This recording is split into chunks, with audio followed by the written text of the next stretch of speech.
এই প্রেসিডেন্ট তিনটা কারণে অপরাধী, যার বক্তব্য এই মহান সংসদে আমরা শুনতে পারি না। প্রথম কারণ হচ্ছে তিনি সমস্ত খুনের সহযোগী ছিলেন।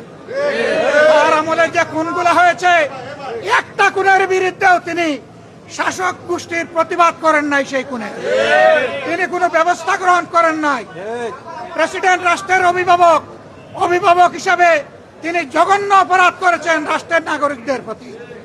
দ্বিতীয় কারণ ছিল, আপনারা জানেন, আগস্ট মাসের 5 তারিখ 24 সালে তিনি জাতির উদ্দেশ্যে ভাষণ দিয়েছেন। সেই ভাষণে তিনি বলেছিলেন যে তৎকালীন ফ্যাসিস্ট প্রধানমন্ত্রী পদত্যাগ করেছেন এবং তিনি তা মঞ্জুর করেছেন। পরবর্তী পর্যায়ে আপনারা দেখেছেন, 2টা মিডিয়ার সাথে সাক্ষাৎকার দিতে গিয়ে তিনি তা অস্বীকার করেছেন। নতুন গল্প সামনে নিয়ে এসেছে, তিনি জাতির সামনে মিথ্যাবাদী হিসাবে সাব্যস্ত হয়েছেন।